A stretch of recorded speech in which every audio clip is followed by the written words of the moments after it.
Welcome, everybody. Welcome to the postgame show.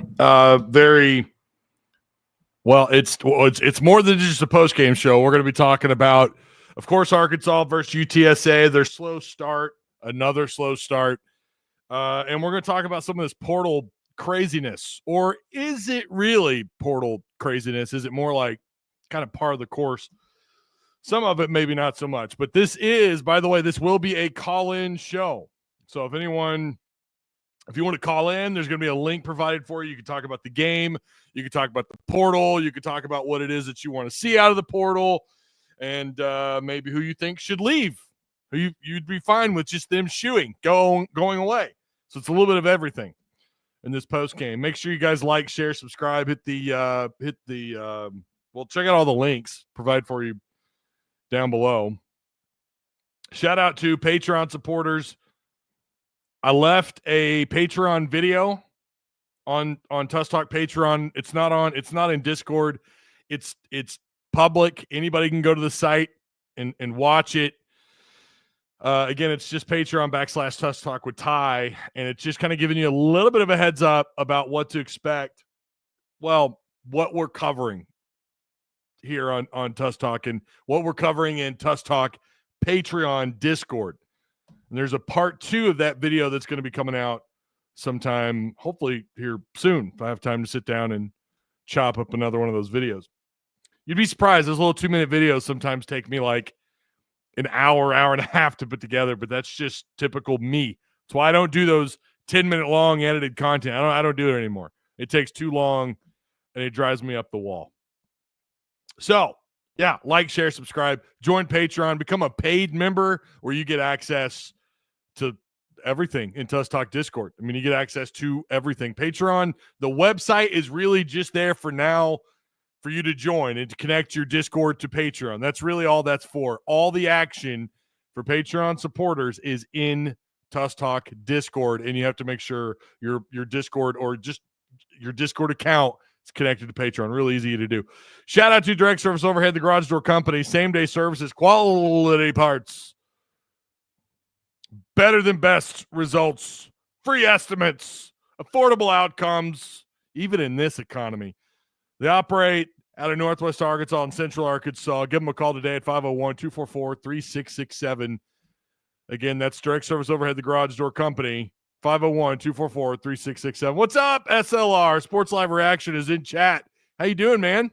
I was going to drop by like I normally do, but I was trying to redo some graphics, and I was just kind of I was all over the place, and I had the game up on my PS5 on my screen here in front of me.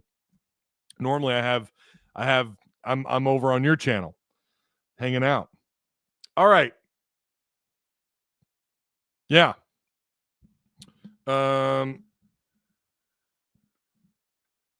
Do it. Don't forget to do it. Wait, do what? What are you talking about?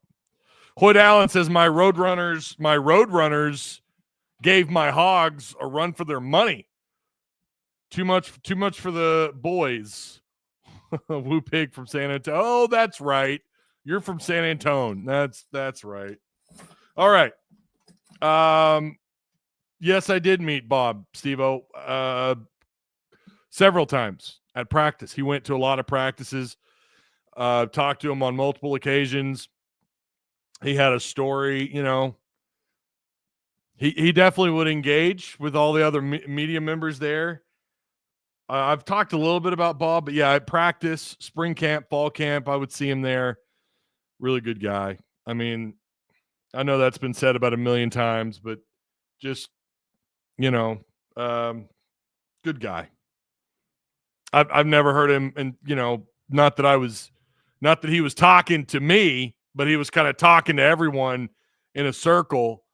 And he's not real loud. He wasn't a real loud guy, but you could hear listening on his stories, and never heard him say a bad thing about anybody. And he's just a good guy. If you're complaining about the volume, like I said, my mic likes to just automatically drop my voice. All right. Cole in the house. Cheesy Skull says, I wish Green would enter the portal. Gonna have to agree to disagree on that one. Doing good. Hope all's well with you, man. I'm doing great. I really am. Oh, you were talking about, okay, my fault. You're talking about Patreon. Sorry.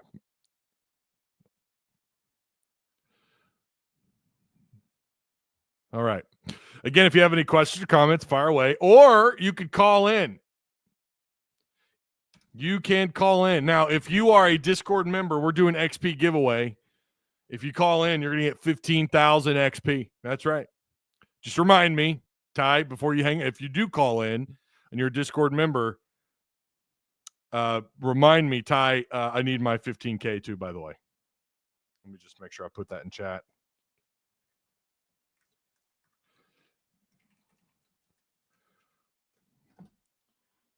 All right. There we go. So let's talk about ADU, or however you spell it. We got a lot to talk about. So UTSA, Arkansas wins by 15. UTSA, this thing started off ugly.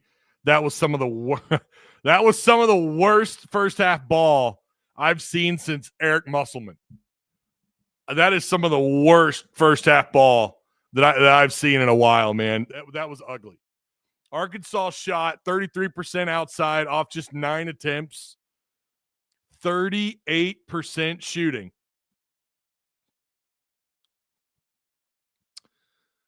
38.5% according to ESPN. I don't know why. It just keeps dropping me. I don't know why it's doing that. Really bad numbers. Knox in the first half had 4 points off the bench. Trevon Brazile was like a no-show in the first half. Played pretty good defensively, but just 2 total points. Billy Richmond had 2 total points. Those are the 3 guys off the bench: Carter Knox, Billy Richmond, Trevon Brazile in the first half. Also, Adu Thero had a really good first half: 9 points, 4 boards, 1 assist. He was 3 of 5. No one was really red hot. Boogie Flan was 0 for 4 in the first half. Didn't get his first points until later on in the second. I guess Adu Thero was, I should say nobody was really hot. Adu Thero was playing really good. 3 of 5.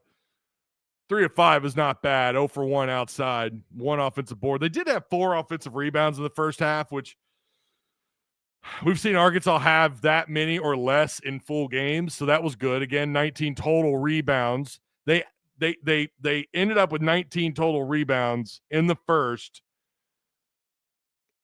plus 3 to UTSA, who had 16. UTSA got red hot. Primo Spears was a problem. This dude started off shooting 4 of 7 overall, 3 for 3 outside with an assist, 1 turnover. UTSA had just 2 turnovers in the first half, but 8 fouls. But Primo Spears was a problem, without a doubt. Again, make sure you guys like, share, hit the subscribe button if you're new. We've got someone on the line. We got Brandon on the line. What's going on, man? Man, not a whole lot. How about you? Just enjoying life.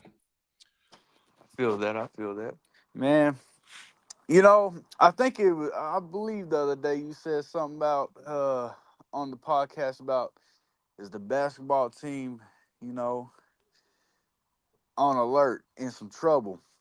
Mm-hmm.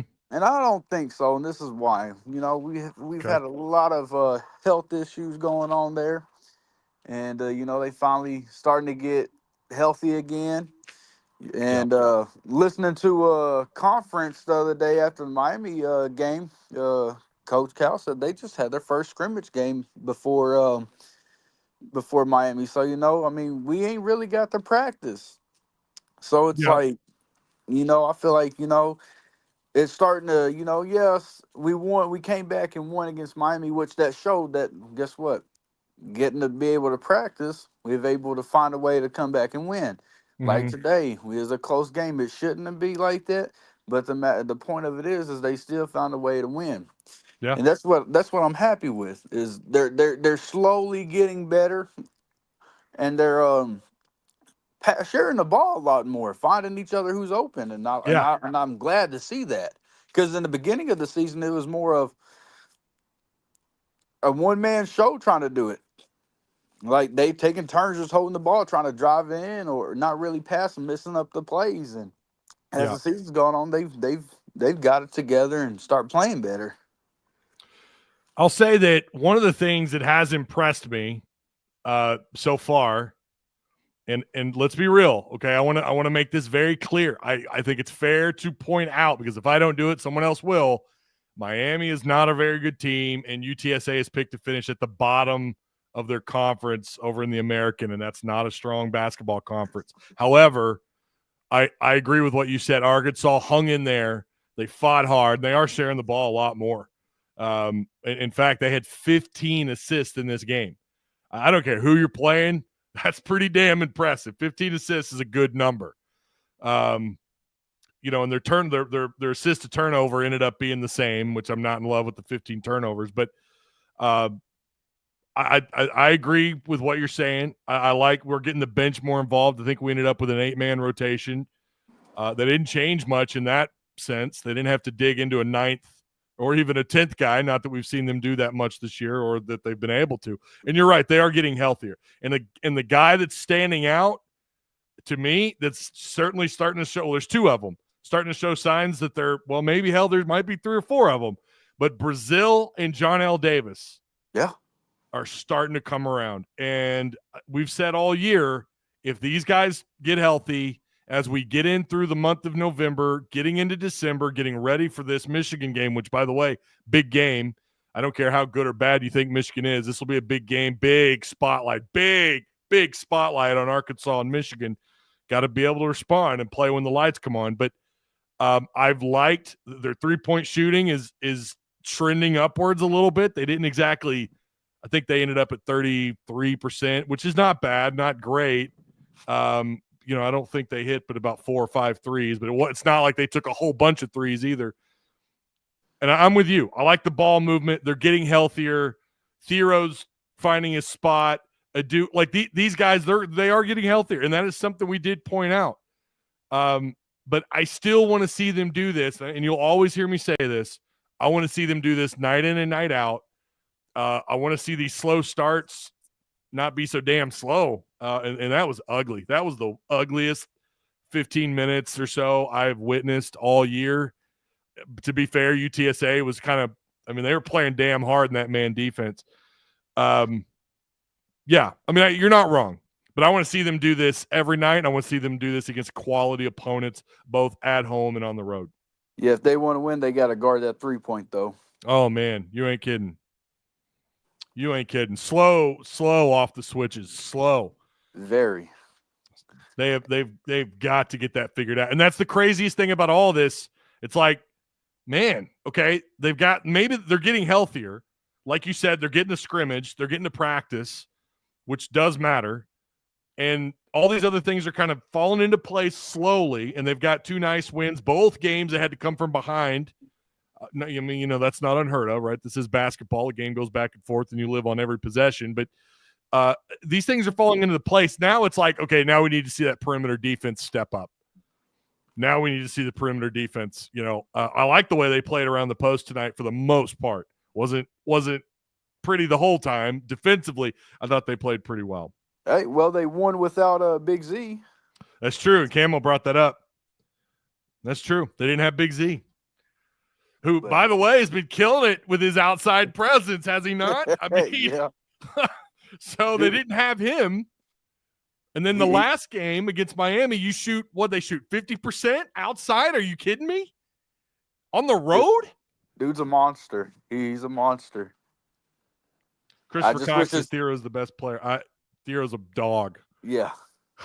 He has great defense, too. Very good defense. Yeah, he kind of puts the whole thing together. And it feels like as we move on, like he may not lead you in all these stats, but he can just – we talk about Billy Richmond providing a spark. I mean, hell, Thero's one way or another, whether it's defense, whether it's him getting some easy buckets around the post. I mean, he finds a way to have an impact on the game, and it doesn't have to impact the stat sheet. I think Billy brings some type of energy every time he's on the floor. It just seems like when he's on the floor, he's just all over the place. Like he's He is. trying, he's giving his best, and that's what and just seeing him out there, man, that just like I just like watching him. He just brings energy out there, and it kind of seems like them guys kind of get a little bit rowdy with them out there. Yeah. But that's all I had to say. That's all I had, Ty. I ain't even gonna get into that portal stuff today. You don't want to touch it, huh? Man, look, I'm gonna say this: we in some trouble. We can't compete in the SEC with 3 stars. Just like yes, we got Madden, some defensive player I can't think of his name, but it's like we're not gonna be able to compete in the SEC with just a bunch of 3-star players. Like we can't do it. I agree. And for Luke has and all them leaving. You got these Arkansas boys, Satania that's leaving. Who else? There's somebody else from Arkansas that's leaving too. That's in state, and it's just like this is not good. This is not a good look on us right now at all. Mhm. Like this is how is Vanderbilt better than us? What? Yeah. I mean, they finished 6-6 too, but If we played against Vanderbilt, I'll put my money on Vanderbilt to beat us. I don't think you'd be alone. I don't think you'd be alone. But it's like the thing is, Pittman and a lot y'all you might disagree. Agree. AD and Pittman are killing us. They are. The AD and Hunter Yurchek is killing us, and Pittman's killing us because he's allowing it to happen. So he's gonna get the blame too. But that's all I gotta say because I ain't gonna get into it any more of that. I appreciate you calling in, man. No problem, man. You have a good day. You too. Take it easy. Yeah, going back to the basketball game here really quick. Adu Thero, my God. This was his best game as a Razorback, period. 26 points, 10 boards, a block, 3 assists, and just 1 foul. Arkansas just got 7 fouls today. I'm so used to saying tonight. Today. There are things and I don't think UTSA, they got a guy back today. They've got Primo Spears, who's just a baller. Kind of thought he would end up with more points, to be honest. They've got some pieces, man. Marcus Millender, like they have pieces to be really good this year. I don't know really good in their conference. That's kind of, I don't know. Is it good enough to make the tournament? I don't know, but there's some really good mid-majors that only win like 20 games and they don't get into the tournament, but they're still pretty good. They're feisty, and that's what UTSA was in this first half. It wasn't great. Oh no, we got trouble. Don't forget, call in. We got the link and the spacing, says Mello. I love that he brought up. I love that Brandon brought up the ball movement. I'm looking at this. I think I looked at it wrong. They actually had 17 assists. I was looking at. Oh no, that's Miami. Hold on. Okay, let's flip back over to UTSA. I was like, wait a minute. I was taking another look at that. 15 assists to 15 turnovers. I'm not in love with the 15 turnovers. That's bad. That's like, ugh, you can't do that. You can't do that and expect to win many games in SEC play. 5 steals, 5 blocks. Let's bring on Mr. Brim. If I could. There we go. What's going on, Brim? Good afternoon, my man Ty. How you doing? I'm doing all right. I don't think I want to talk football right now. Okay. Only thing I'll say is this, and this is my motto for Arkansas Razorback football: we will get the results we deserve. Yeah, that's it. All right. So I did see some good ball movement today. Saw some horrible turnovers. Seemed like John L. starting to get a little more comfortable. I still need a little bit more from him. I mean, Thero's a beast, no doubt. Brazil actually is playing well within the game. Only thing I do need him to see, I need him to integrate his old game with his new game, though, because he's not looking for no. I mean, I can tell he wants to get a shot from the outside, but he's not tripping off of it. Yeah, but I like the way he's playing right now. I don't know. Does he have a single?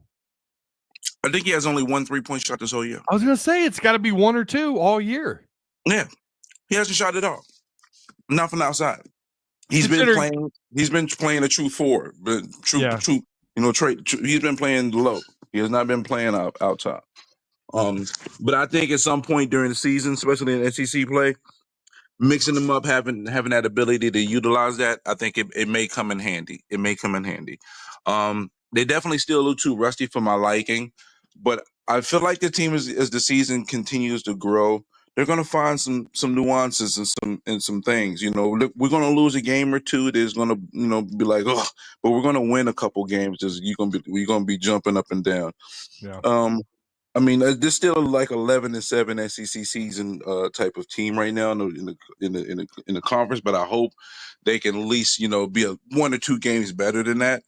But I mean, I didn't have no expectations of Final Four. I said if you can win 23 games, finish in the top 4 or 5 in the conference, get to a Sweet 16. I think that's.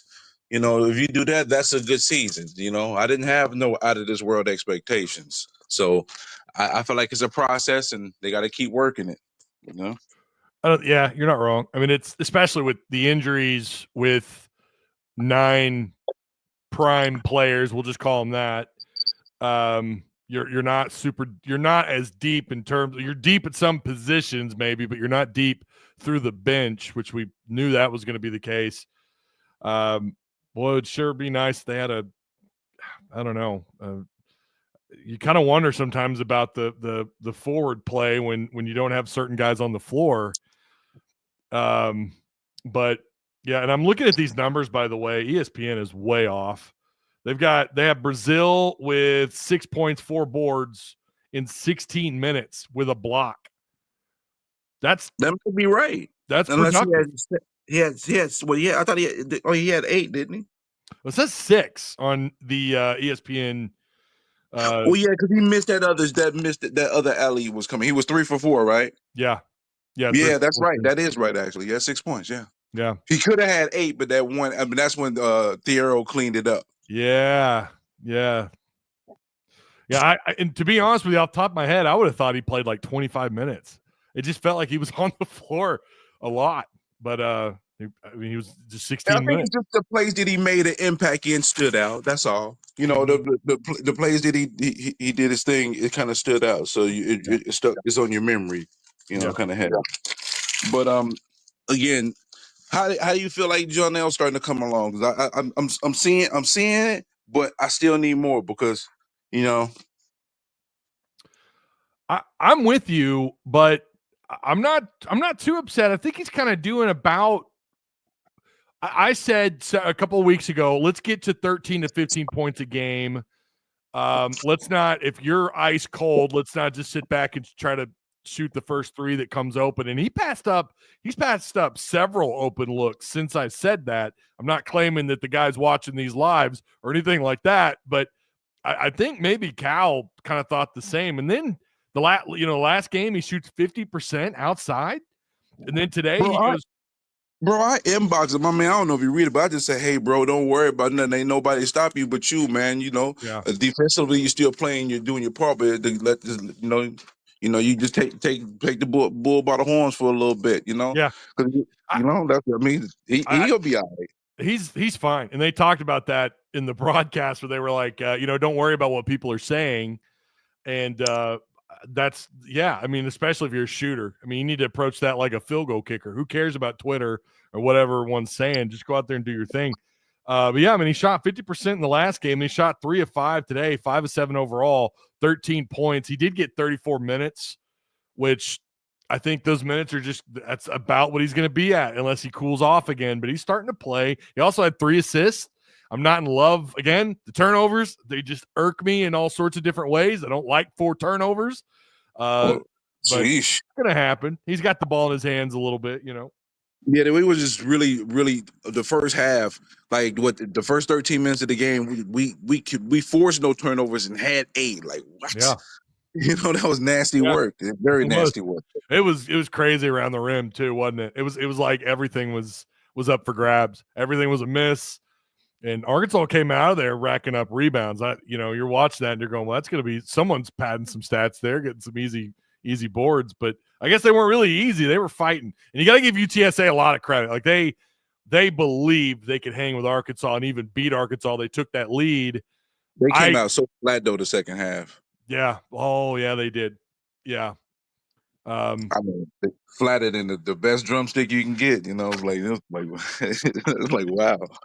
But I'm cool. I'm cool with the basketball team. I'm not worried. I need more, but I'm not worried because I felt like this was going to be a process. I did, especially when I saw how many people was out and coming in. I'm like, man, I don't expect the world to be world beaters, but I think as the season continues, they'll get gradually better, and we're gonna have some moments. Dang, I got squirrels running. They gangster squirrels. Wow, I'm outside. I got gangster squirrels out here, but no, but I think they're gonna be fine, y'all. I mean, I think right now our football vitriol is spilling into our basketball a little bit, and I think y'all just need to be cool, support the team, show some love.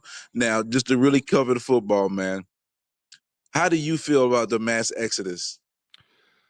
Well, is it a mass exodus though? I mean, really, do you remember how many they had hit the portal last year? But we talking about first teamers too. There are some starters. Yeah, Luke has was not a surprise for people in Patreon. They know that was not a surprise. I mean, we had that feeling back in September because of the usage.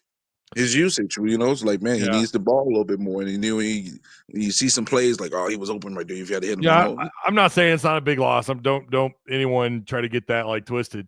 They had 30 players last year hit the portal, and by the way, those are guys like Dominic Johnson, Snacks, Paris Peterson, who they had a lot of hope for. Jashad Stewart, Andrew Chambly, Jacoby Criswell. I mean, whatever. Isaiah Gustave. I remember people freaking out when Augusta hit the portal, and they went and they got Jaquindon Jackson. I think that was an upgrade. I do, based on what we saw, the production we saw out of Jackson when he was healthy. You lost Ladarius Bishop, not a big shock there.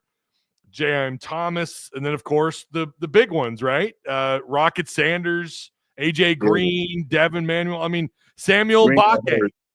We can go down this list, Manny Powell, and then you go all the way, and the one that hurt the most, I think, I'd say hurt the most, the one that shocked people the most was Christopher Paul. So, to me, this is business as usual. I'm going to freak out if by the end of December, of course, this portal closes on the 29th, if they haven't, gone out and gotten some killers, gotten some big ballers. They haven't gotten some big pieces on offense and some guys in the secondary. They're hosting this number one JUCO transfer. I think he's coming up this week, I think. I think I retweeted that. I can't remember his name, though. That's slipping my mind. Yeah, he's number one JUCO corner in Arkansas. And I think he's down to like 3 or 4 schools. But I'm not panicking yet. Let's see what the aftermath, or let's see what they do when what they do with this pool of bread. Let's see what they do with it. You know. Yeah. But I'm disappointed though because this is like the what could have been with some of these guys. You know? Yeah. What I envisioned. Yeah. There's still an opportunity to pull them out. Let's keep that in mind. I'm not saying that that's going to happen, but there is that opportunity. They've done that before. They did that with someone last year, the receiver. Maybe they can get some of these. Maybe they can get Luke back in because I don't know that you're going to get an upgrade at Luke's spot. I just don't know, or someone better than him, I should say.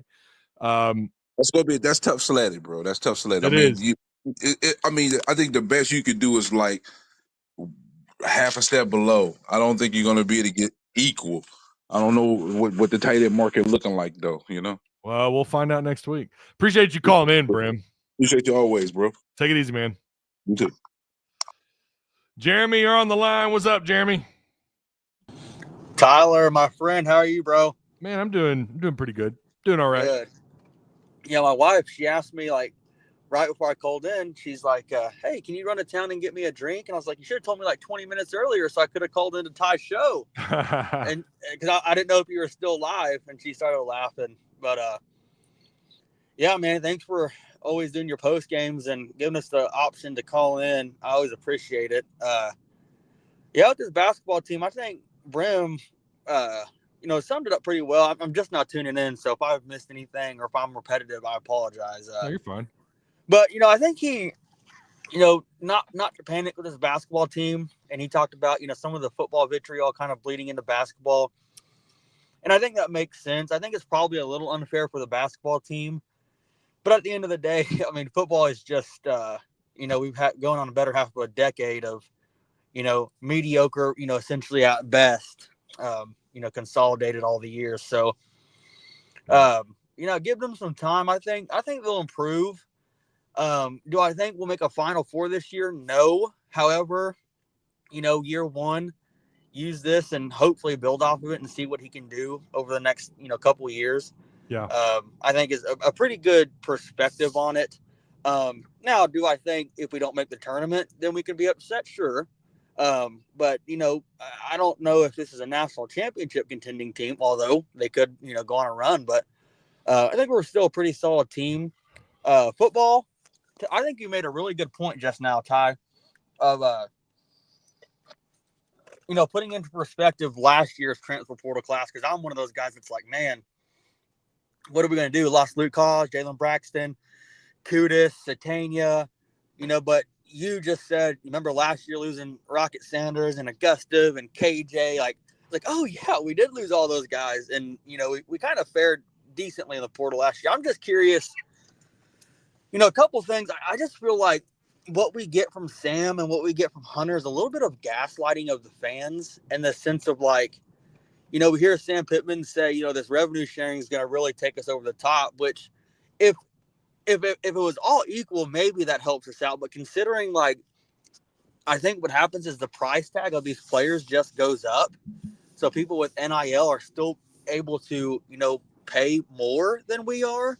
So that's kind of a perspective that I'm at, is like, you don't really give yourself an advantage with the revenue sharing, if that makes sense, unless I'm missing something. But, he talked about, saving Kudus' red shirt, and he had a conversation with him, and, Kudus hits the portal. It's like, dadgummit, And also, yeah, go ahead and talk if you want, Ty. Sorry. No, you're fine. I'm listening.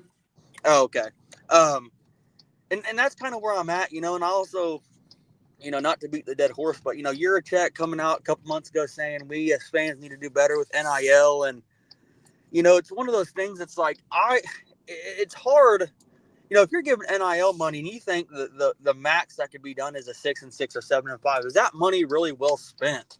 It's not really a return on investment, in my opinion. And so that's kind of where I'm at. And, we do give, maybe not towards NIL, but to tickets. And guess what? If you have a YouTube TV subscription or you tune into these games, these TV deals get paid out somehow by the viewers, right? That money's not coming out of nowhere. So technically we are all giving in one way or the other.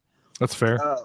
So I don't know, man. I just think, I know Pittman's coming back, but I don't believe the NIL is down for lack of money. And I could be wrong. You're in the NWA. You could speak on this way better than me, but I don't know, man. I think if there is a change to be made eventually, I think the NIL will soon follow. Again, could be wrong about that, but I know, like, whenever we have a big win, like Tennessee, NIL went up, and I follow your channel too. It's like whenever something happens good for Arkansas, just for the microeconomics of it, you get, I think your super chats probably go up. People are being a little more generous there, so it's one of those things that's like, I don't know, if we have a spark to this program, I think some things will really change from the NIL front. Yeah, like everyone loves to remind me, and social media, it helps when you got a coach that people get excited about, and that's fair. You're right, it needs a spark. I would argue that anything will help, right? Any big spark, right. Win in basketball, big wins in the offseason in the portal. I mean, imagine if all of a sudden you start landing big time former 5 stars and these guys in the portal that everybody wants.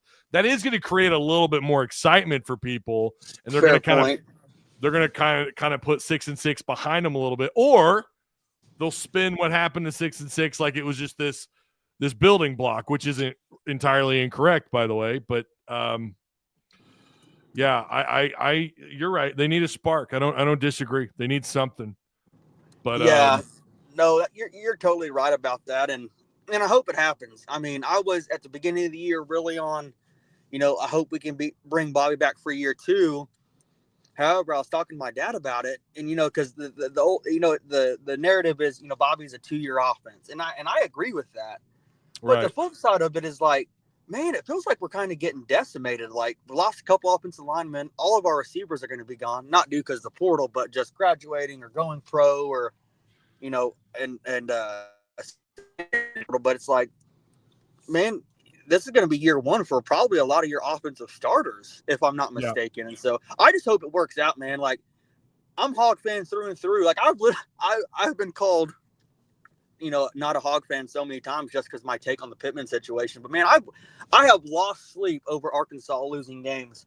When we lost the Sugar Bowl in 2010, I remember brushing my teeth crying. Now I was like 14 or 15, but I was so mad that we lost the game. And so I want what's best for the Hogs. I truly do. Yeah.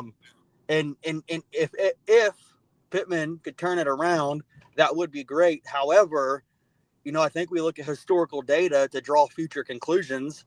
If you look at Pittman, man, year 5, 29-31 overall, 14-28 in the SEC, 7-17. And I think that he has done what he needed to do at Arkansas in kind of riding the ship a little bit. He gave us some relevancy. We played in the game with game day there. Like, it's not all bad. That's the thing. Is I want to look back at the Pittman era and say, man, he did right the ship. However, the longer this drags on, I feel like it could just only go downhill.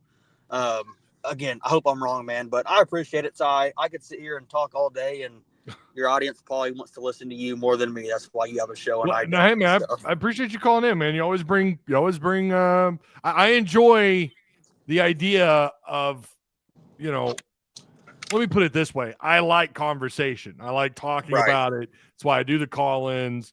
I enjoy it. It's why we have the Discord. Like, I like the discussion around the whole thing.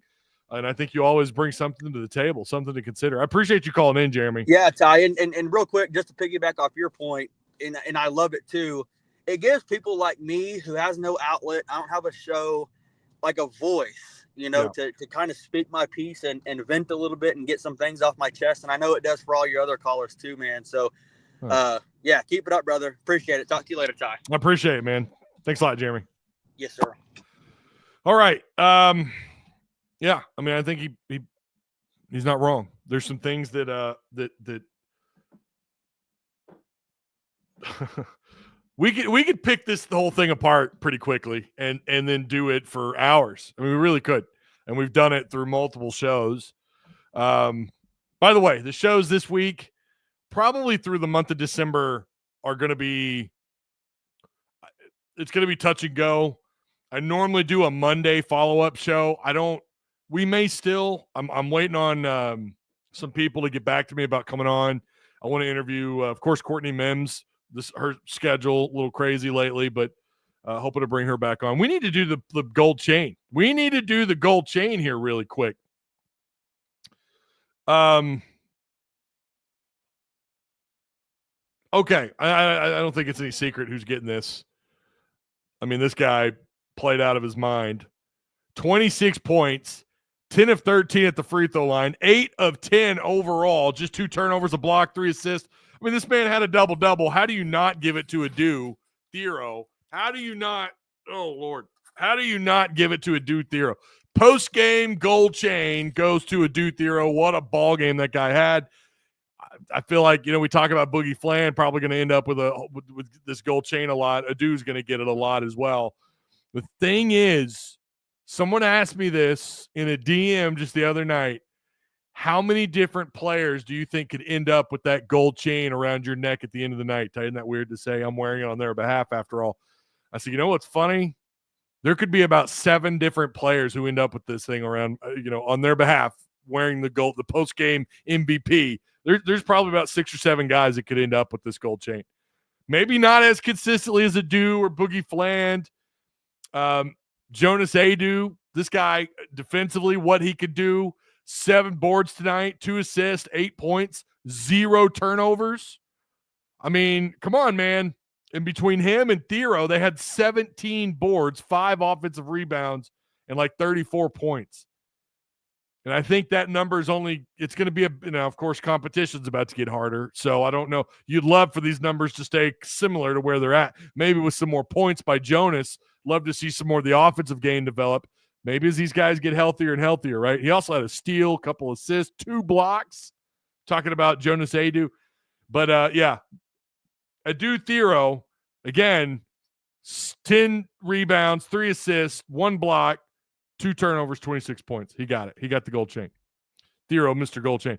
I want to point something out here. Steven 1383 says, I can't go to games, so I contribute to NIL.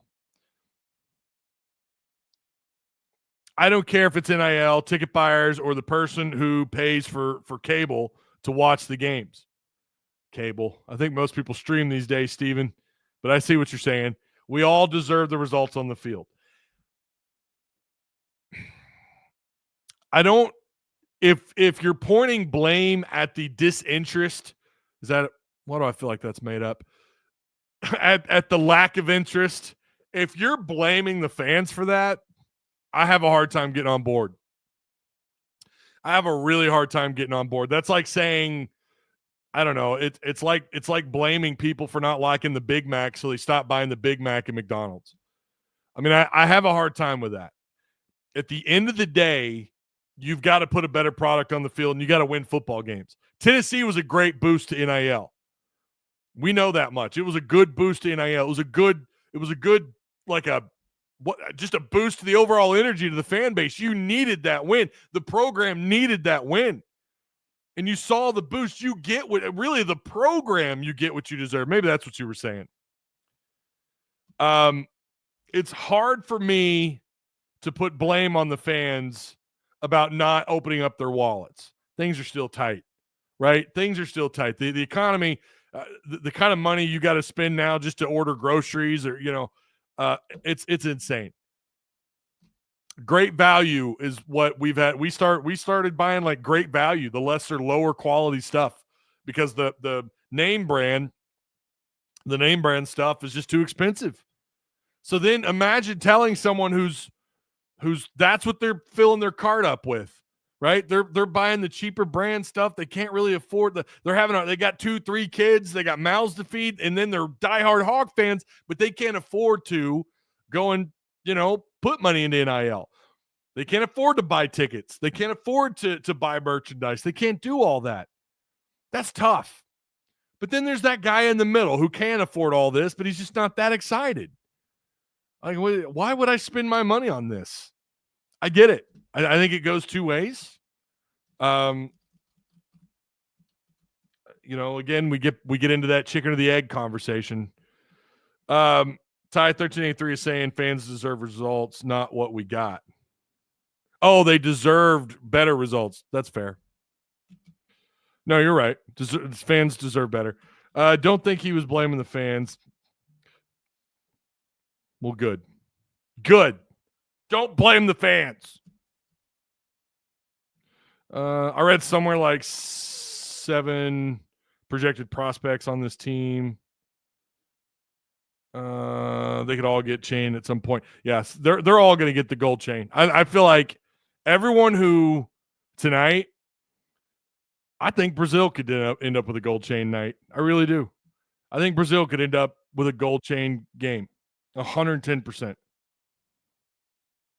It may not happen often. It may be once. It might be a freak game where he just plays out of his mind defensively. Maybe he doesn't score a whole bunch of points, but he absolutely can. We got someone on the line here, Boss Hog.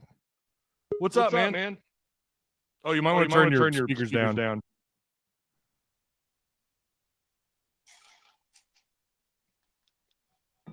Can you hear me? No. It's that Bluetooth. I don't know if you can hear me or not. You're muted, bro. Let me. I'm getting crazy feedback. I'll tell you what, call me back when you get that figured out, boss. Okay. I don't know what that was all about. Couldn't, I guess he had his speakers were up too loud. Leave the blame for Hunter Yurchek and U of A sponsored media. TB should have his gold chain game against Mizzou. Oh, I know it, right? He's still waiting on that revenge game. I think we all are. The struggle of technology. Yeah, it sometimes what I have to do when I go on other people's shows, I have to put on these damn headphones. I don't like it. I don't like wearing those headphones. I don't know.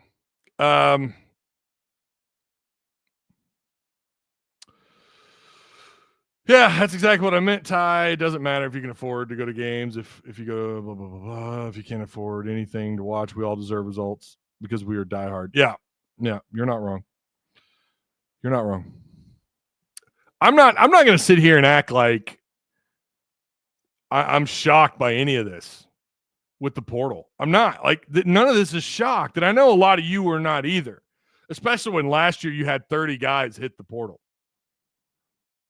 You had 30 guys hit the portal by the time it was all said and done. Right now, you've got 8. And I listen, I'm going to be real with you. Some of these guys just didn't pan out. I don't think they were very good, even when they were healthy. I don't know what to make of Nico Davier. Maybe it was the system. Maybe it was always rushing just 3 guys. It's hard to blame Nico, but he was on the field when they rushed 4. Kudus is probably one. Luke Has and Kudus are a couple of guys. Joshua Braun took his name. He's withdrawn, last I heard. I don't know if that's changed, if he went back in the portal. I don't know that I buy that Ty Washington and Varkey's Gums were not good players. There clearly was stuff going on. Jaden Wilson, I just had a hard time seeing that guy make the field. Never really blew me away. Malachi Singleton's one we can go on and on about. I mean, you guys know how I feel about Malachi. You know how I feel about him. I wanted him here, and I wanted a real quarterback battle, and I felt like Malachi might even be good enough to edge Green out for the starting job, or at least, be on Green's heels at the very least. Luke Has and Patrick Kudus, Malachi, those are to me like, damn, but none of it shocks me. Again, Patreon, we've been talking about Luke Has in the portal for weeks, months. Now, the question is, who are they going to target? We have the portal list up in Patreon. And I'm going to tell you, there are several guys. They're not official offers yet, but there are several. And we've briefly discussed them. Jaheim Otis, whose cousin, I don't believe, and to be fair, I probably should double check to make sure he hasn't. I haven't heard the latest on Otis, and some of these guys, maybe they've already, like Jason Brooks at Oklahoma State. But Jaheim Otis, whose little cousin, committed and signed with Arkansas. Of course, I think they're going to take a run at him. Big-time 4-star prospect out of the 2022 class. He had 68 total snaps, just a couple of tackles, a pass defended, and 2 stops. He is a clogger. Cloggers don't rack up stat sheets. They typically don't, unless they're just really damn good. The guy that could play in the inside, right in between the guard and the center. And that's what Jaheim Otis is. And you're going to probably need a little bit of depth. You're going to need a little bit of depth there without a doubt.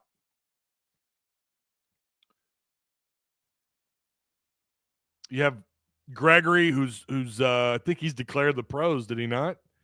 Eric Gregory's going to try and go play pro ball. You're going to need some help on the interior. And I kind of thought you did anyways coming into the year, but they did a pretty good job for the most part. Their run defense was pretty stingy.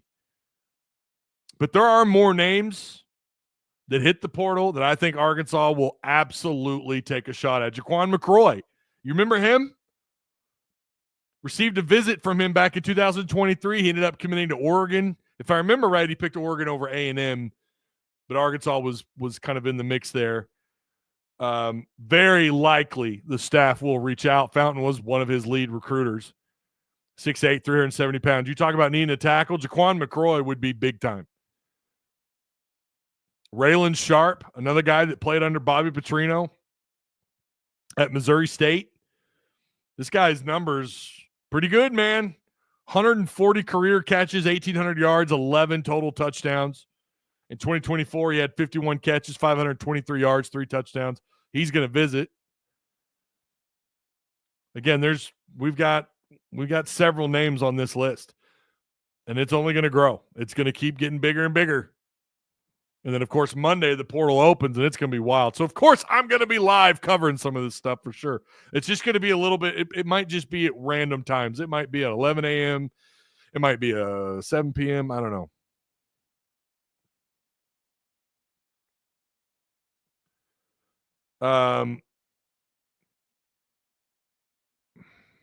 Honestly, if Malachi want to have a real chance to play, I don't blame him. Yeah.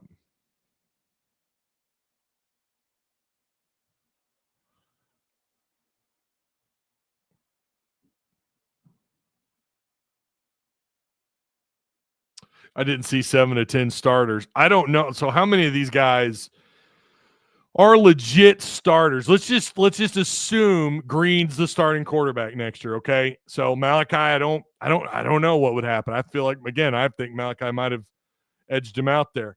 Nico was an on and off again starter, if I remember right, when he was healthy. I think he started most of the time. Luke Kudus was a starter. Wiggins got opportunities but didn't start. Tyrus Washington was if you went with the 2 tight end set, he played. So it's not like you're filling up full of starters yet. Like that entire transfer list isn't as bad yet. Can it get worse? That's the question. Jesse McClellan, you'll need to connect your mic and cam before you can be added. So apparently you're having some audio issues. If you can hear me. It's not as if they're we're not talking about 10 starters in the portal yet. Do I think there's probably going to be some more surprises? Yes, I do. I kind of thought Wiggins might hang out. I kind of thought Amari Wiggins would hang out. But again, not shocked.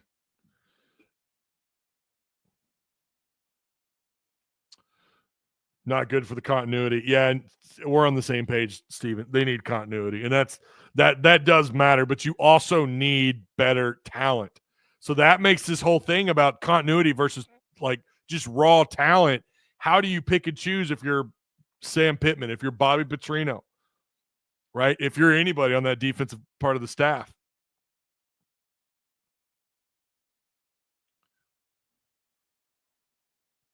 What do y'all think about Madden Amialava committing to the Hogs? Yeah, that was a big one. We talk about that.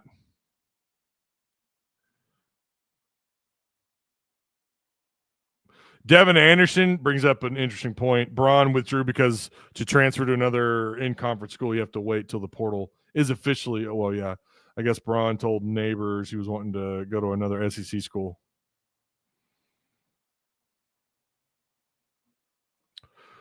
Lot to consider. I still think, and I'm talking about losses to the portal. Yeah, there's naturally guys that are moving on.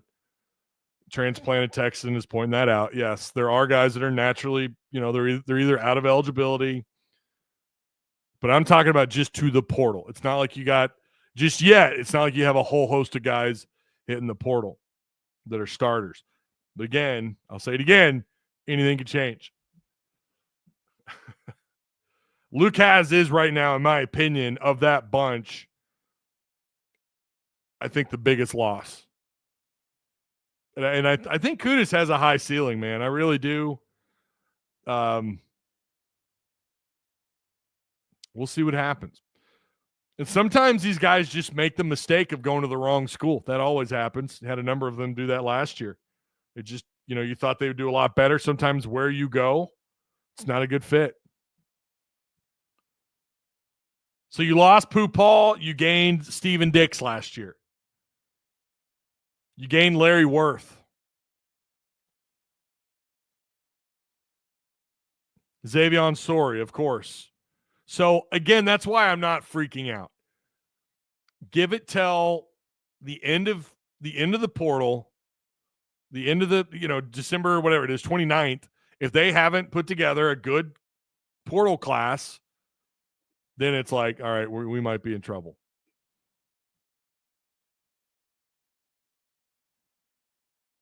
They lost some guys off the offensive line. You gained Fernando Carmona. Carmona was a legit SEC starter at tackle. His numbers aren't great. He's not like a world beater, but he did pretty damn good his first year. Having him back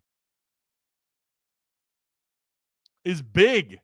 And that's that part of like maybe there's a little bit of mix of talent and continuity coming back for 2024.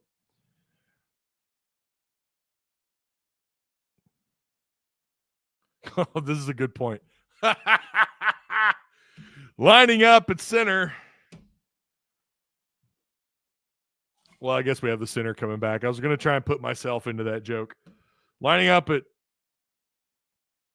tight end. Oh, my God. I wanted to play tight end in high school. I just wasn't fast enough. I wanted to play tight end so bad. Tight end and fullback. Those were my two favorite positions in high school. Got to do a little scout team fullback. That was always fun. Yeah, this is a good question. I don't know what the hell they're going to do for the bowl game. That's a big question. Like, what's this depth chart going to look like? Because you do have some key pieces here that are out.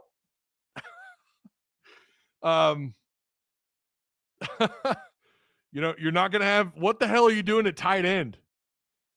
I mean, how many you're going to have, one scholarship player? Is that right? One? Or is he a walk-on? I get them all mixed up. Your offensive line, you don't have a backup in Wiggins. You don't have Kudus. I guess Braun sticking it out. I don't know. Your tight end room is like, I don't know, man. You're going to have Terrence from Toad Suck, Arkansas, getting some reps at tight end. I mean, and again, talking about Nico. Nico would have been a nice entry there. Of course, you got did Braxton officially enter the portal? That's the other starter I was forgetting. Did he enter the portal? Is that official?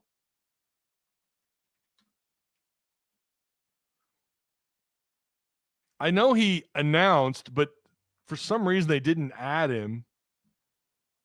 I think he did put his name in the portal. He hasn't been added to 247 yet, unless I'm just overlooking it. So, yeah, you got 9 guys, according to 247, officially in the portal. Or 8 guys, I'm sorry. And then if you count Braxton, that would be 9. Yeah, man. Arkansas's in a little bit of trouble. I would still say Lucas is the bigger loss, even though you guys know I'm a big Jalen Braxton fan.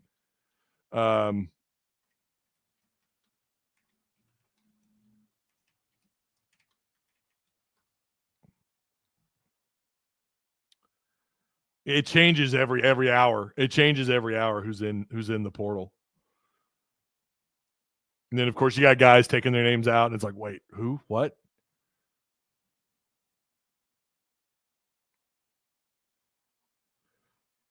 And they're holding their meetings, or they had their meetings. Some guys may not have been super thrilled. They're going to explore their options, and you're going to have guys, hopefully you have more than one, withdraw their name, because I do think you need some big pieces back. So right now, let me find this list. If you count, and I'm going to be real with you, I forget about some of these guys, like Dallas Young. Guys, nothing against Dallas Young. Maybe he'll go somewhere and be great. I just don't think it's right now a big loss, even though it's in the secondary. I agree. Carson Dean's another one, right? But outside of those two, and then, of course, Braxton, Davion Dozier had put his name in a little while back. We know Jaden Wilson, Isaiah Centenia. Forgot about Centenia. I did forget about Centenia. That's my bad. I forgot about Centenia. I don't know who the hell you're going to – Broden, I guess, is going to be your starting receiver. I don't know, man. I mean, they're in some Armstrong opted out. Armstrong's going to go to the league. I don't think, to be real with you, like that's how much little thought I put into the bowl game.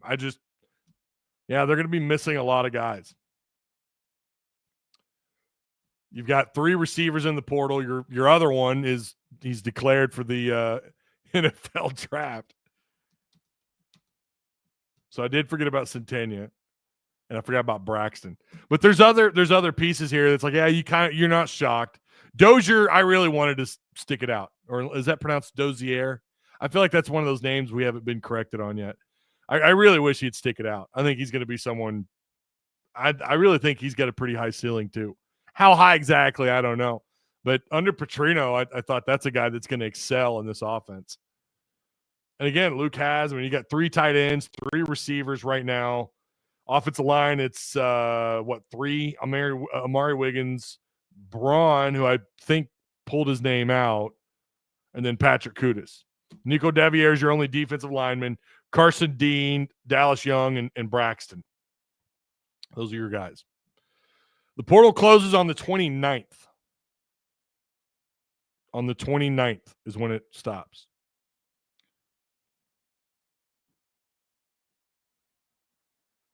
I think Shamar will do a good job stepping into Haz's role. This is what's going to be fun if, assuming he doesn't hit the portal. I mean, I've always thought Shamar Easter's like a big receiver. He's not really a tight end, but it'd be nice. I mean, that dude's an athlete. Moves really well. Braun said he would enter on Monday. All right.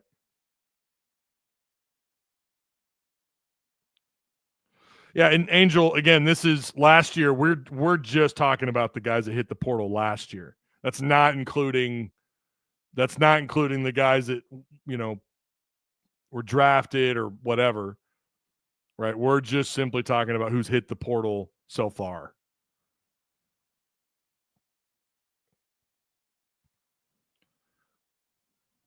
So Braun is going to put his name back in on Monday. There you have it. So 29th is when it closes. Monday is when it opens, the 9th. And again, we've already got some names added to the list, to the portal target list. I mean, I got it'd be lovely if they could pick up McRoy from Oregon, right? I mean, this is a guy I thought Arkansas had a legit shot at. I thought they had a legit shot at him last year. Micah Teese is the other one. And we have all of his information.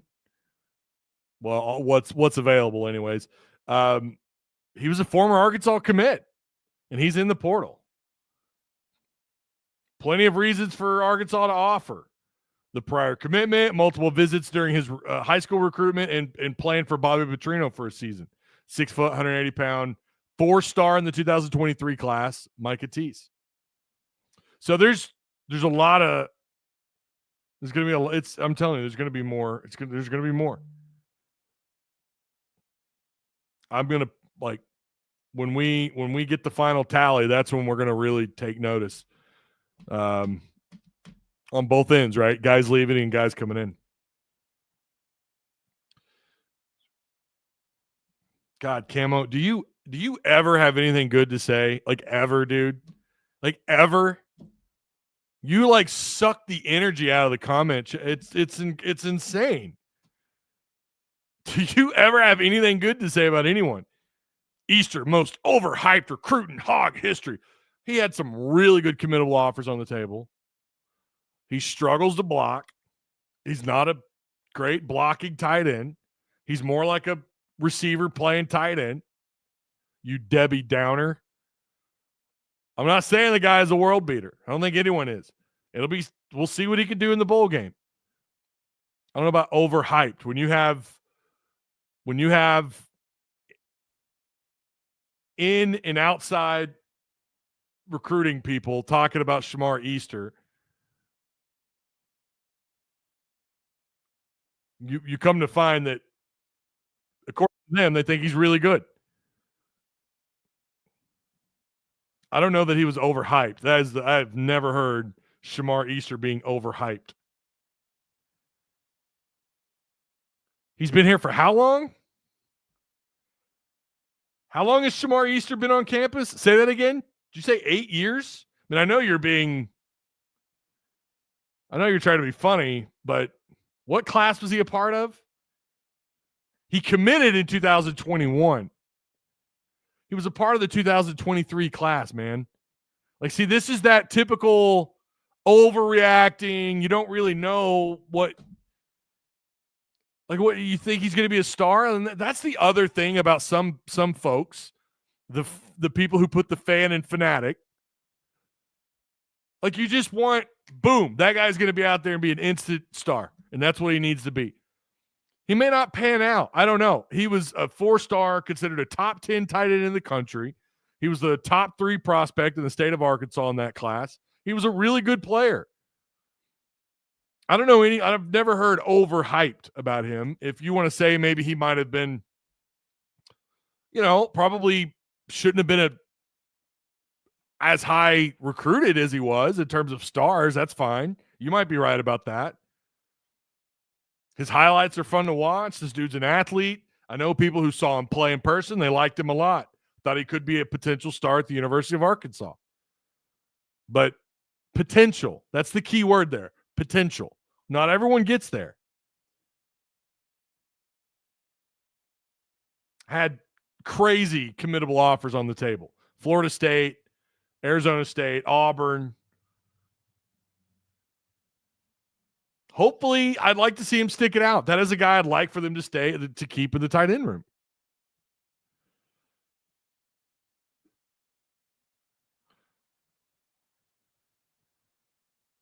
I don't know what you mean. Ty, let's go to the Bama game. All I know is we better load up or we are toast next year. That is for sure. Absolutely. This is wrong. Shamar Easter has not been on campus for 8 years. Come on, dude.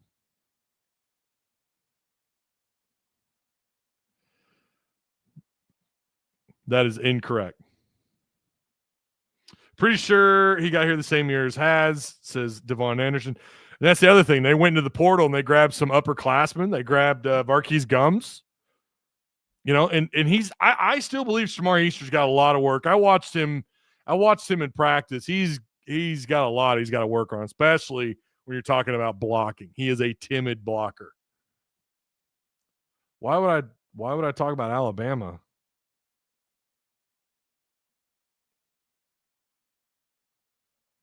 Why would I talk about Alabama? Who cares?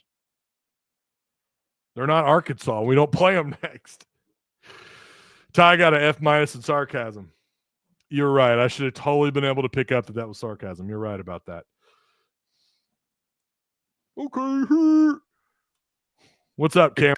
How dare you not be able to read sarcasm? I just called you Camo. Wow. The most negative fan in the whole chat. That's right. Anyways. Cam, thank you. I don't want to say ma'am. I'm giving you I'm giving you your 15K. Okay. I actually didn't watch any of the basketball game. I was asleep during it because I had a terrible headache. But I'm watching this Texas-Georgia game. Yeah. And oh my God, Texas is moving the ball so good against this Georgia defense. It's unreal. Yeah. Yeah, I was about to put an end to this live show here in a second so I can go watch that game. So Alabama's putting it on Georgia? Or Texas is putting it on Georgia? They're up 6-0 right now. Son of a bitch. Yep. They have 2 field goals. So, I mean, Georgia's defense started out with the interception, but other than that, then Texas has been moving the ball. Damn it. Yeah. So, I just thought I'd come in here and say hi. And what do you think about the Little Rock Parkview recruits that we got? Well, I think the running back, pretty good pickup.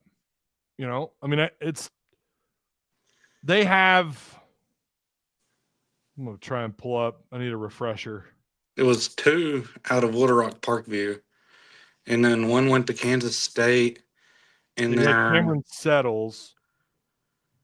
Yeah, Cameron Settles. I like him a lot. The more I might have been a little I don't want to say like dismissive of him, but I don't know. The more I hear about him, he's could be a pretty good little player. And then of course, yeah, you're talking about Marion Robinson. Yeah. Yeah, the safety. People kept saying that he might flip back to Arkansas. I know from what I understand, they never let up on his recruiting.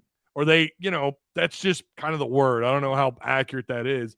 But that Arkansas was still trying to actively recruit him, but that they have maybe let go of the rope a little while ago. But shortly after his commitment to Oklahoma, that they had never really fully let off the gas on him. There's a couple of safeties. That Marcus Wimberly kid that also committed to Oklahoma. I don't like that he's going to OU. Wimberly could be a surprisingly, good player. But yeah, the fact that they're letting Marion Robinson and both those guys go kind of sucks. But, I mean, my opinion on Little Rock Parkview, they've won 3 straight 5A state championships, and it hasn't even been close. They're really good. They produce talent too, which is that's what Little Rock's supposed to do. That's what they've always done. Every time I talk to an old head about Arkansas high school recruiting, they're like, Little Rock doesn't produce like it used to. It doesn't. Well, and then that's like Forest City with basketball. Forest City High School. That's fair. Because Forest City, they have like one of the biggest tournaments nationwide for high school games. Yeah. And I've never been, but I really want to go, but I've always heard good stuff about that tournament. Yeah. And then it's like, I've watched Forest City play, and it's like, how are they, hosting that good of a tournament if they're not even that talented anymore? Yeah. Yeah. But yeah. All right, man. All right. Well, thank you, Ty. Hey, no problem, man. Take it easy. I gave you your 15K. Okay, thank you. See you, man. Yeah.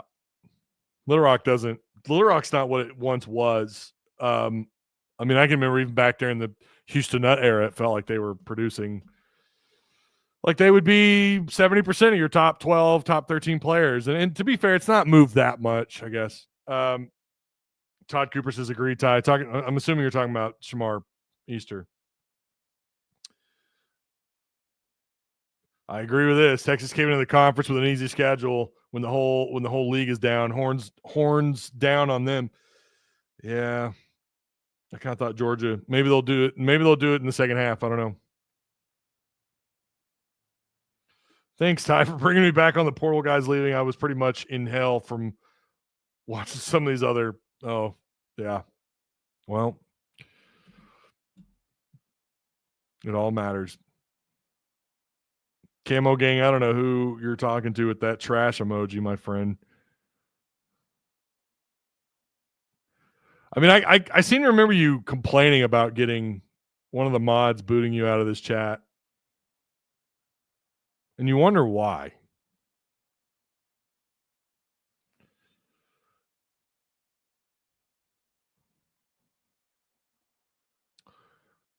So, yeah, how could someone be overhyped if they really haven't got an opportunity yet? That's fair.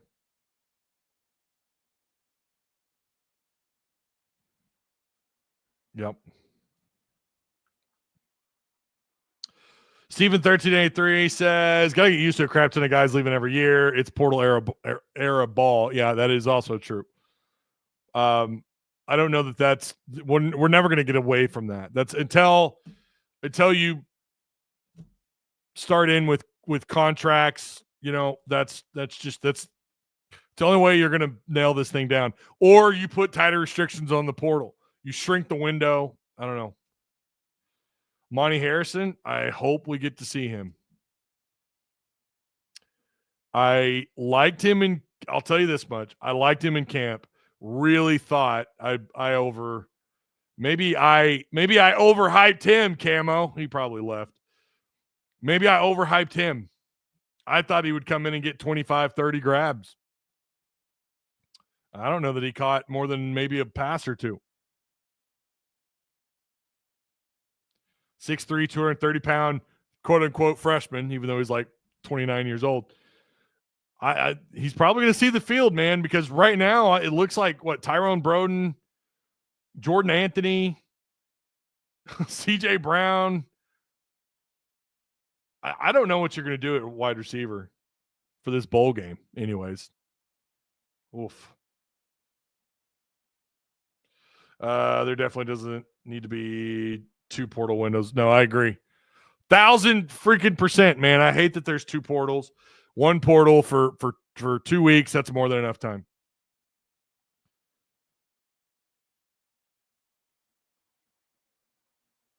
I don't know. Camo, you're a passive aggressive much.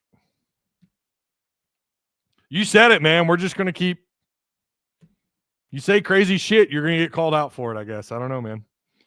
Chad apparently also agrees. It's kind of hard to pick up on sarcasm. What do you think about the talent that's left on the hill? A lot of work left to be done. A lot of work left to be done. You're not going to have Landon Jackson. Like, they're empty for the bowl game, man. I like that the linebacker room is in really good shape. Xavion Sorey and those linebackers, assuming nobody hits the damn portal before the bowl game or before the end of the spring camp, or I guess after spring camp when that second portal window opens up. I like what they're doing at linebacker. I don't know about the D-line just yet. Not super high on, I mean, I'm sure I'm skipping somebody. Cam Ball's coming back. You feel good about that. Charlie Collins. Now, did I not read that Kavion Henderson might be hitting the portal? I mean, there's been so much movement. You're going to miss somebody. I could have sworn I read that somewhere. Maybe not. So Eric Gregory's going to try the pros. God. JJ Hollingsworth. I'm surprised he's still here. I'm surprised he hadn't hit in the portal sooner. He's a good kid. JJ Hollingsworth's a good kid. I don't know. I don't know about SEC level just yet. Kyvie Rose, who's I think he's out of eligibility. No, hold on. He might have another year. Quincy Rhodes, I like him. High ceiling. This dude hit a growth spurt coming out of his freshman year. Dude got huge. Danny Saili, who hasn't hit the portal yet. Talk about a gap stopper. That guy's monster. Yes, both the Metcalfs. I agree with this. Like them both. Want them both to stick around for sure. So we like bottom 5. Right now, yeah. Right now, I mean, I haven't kept up with all these other teams and their portal entries just yet, but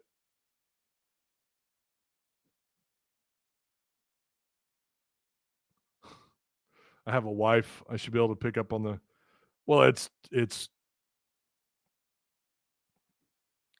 I mean, I'm reading chat, right? I mean, you can't unless you're /Sark. I'm gonna take what you're saying as serious. I mean, that's just the end. That's just how it is. Sometimes it's just unless you know the person. I don't know, Camo. I know he's always negative, so it's really hard to pick up on how do you know when someone's being sarcastic when that person is constantly negative. He's been kicked out of chat before for some of the stuff that he said. So how the hell am I supposed to pick up on sarcasm? LSU getting his Bazos. I thought I did see that. LSU got hit pretty hard. Well, Brian Kelly, you talk about being under fire. Holy crap. He is not winning by LSU standards at all. Are we going to have enough to play a bowl game? Yeah, because none of these guys are eligible. Right? I mean, unless they change that damn rule, nobody is eligible. As far as the guys that you're bringing in out of the portal, they can't start until next year. They can't do anything until spring camp. They can't enroll until the next semester. So you're just, I don't know. Camo, just there. I don't know, man. You're getting on my nerves. See ya. I think I hope they don't leave. I hope the Metcalfs stick around. I like the Metcalfs a lot. I like both of them. I think they're going to be. I liked what we saw out of the oldest one for sure. TJ Metcalf, the baller.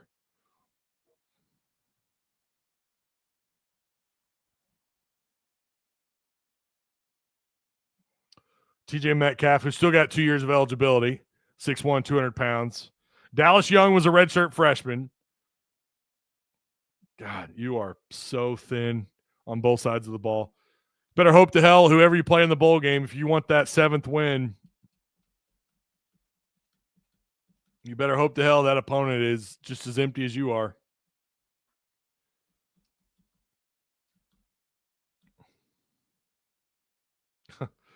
You aren't supposed to be able to pick up print. I was making a joke about him. No, I know. I get it. I was pointing it out. I get it. It is what it is. You get some people that are just always so negative, and then they're like, "Can't you pick up on the sarcasm, bro?" No, I really can't, because like I said, you've been timed out of this chat multiple times now. He just got timed out again. Get tired of dealing with it. Take your nonsense on somewhere. All right. I appreciate everyone for coming by. Make sure you like, share, subscribe. Don't know what the schedule is going to look like as far as going live. Shout out to Adu Thero getting the post-game gold chain, baby. Great game for the Razorbacks to win. I mean, I say great game. UTSA, I think, is going to be a team that probably I could see them getting close to. I don't know. They have some ugly losses under their belt. They did get stomped by Little Rock, so who knows really what they're capable of doing. But they look pretty feisty tonight. I know that much. And they got a player back, so maybe UTSA will start to play a little bit better brand of ball. But they played pretty well out the gate. They hung around, and Arkansas was able to kind of step on their throats and pull away like I thought they would. And they did that without Big Z, and I think that's a big deal. I think that needs to be pointed out. Big Z's been he has helped flip the switch for this team at least twice off the top of my head. So the fact that they were able to do that without his presence, I mean, that's a big deal. Without having that fourth guy to come off the bench, well, he, whether he starts or whatever, but considering his injury. But, Brazil played, I thought, well on both ends of on the defensive end of the floor. Rebounding, I still would like to see more, but again, like there's a lot here to look at and just be like, all right, well, they fought their way back against a feisty UTSA team. 40 points in the bench, or on the 15 points off the bench, 40 points in the paint, 18 points off turnovers. 18. That's really damn good. If you could force a lot of turnovers and then you're scoring off of, I don't know, if you're getting 18, 20 points a game a night off turnovers, that's a pretty good place to go, right? Fast break points, only 12. And they mentioned that on the broadcast. It was just a little sloppy. Kind of expected more, but both these teams like to play a little up-tempo. So I really thought this was, if you asked me going into the game, Ty, how many fast break points tonight, I would have said, well, I don't know, 20, 24, 12. They got half of what I kind of thought. They were 7 of 16 on layups. The first half, Arkansas's rim play was terrible. It was not good. I did not like the way they played offensively. They struggled finishing at the rim a little bit. Some missed opportunities there. They were 5 of 6 on dunks. I mean, I don't know you're going to get that many opportunities against some of these SEC schools, but UTSA, they did some things pretty good too, though. I mean, they got 12 points off turnovers, 22 points in the paint. They had 0, and this is probably something we need to point out, 0 second chance points, 0, and just 4 offensive boards, 13 fast break points. So there is some good here for Arkansas, no matter the opponent. So with that, I'm gonna end it right there. Appreciate you. You guys enjoy your weekend. I'll see you at some point next week. And yeah, that's it. We'll see you. We'll see you next week. Remember to like, share, subscribe on your way out. Shout out to Direct Service Overhead, the Garage Door Company. Links down below. And yeah, I'll see you when I see you next week. Hit the notification bell. Make sure you're here. Plenty to cover. Join Patreon.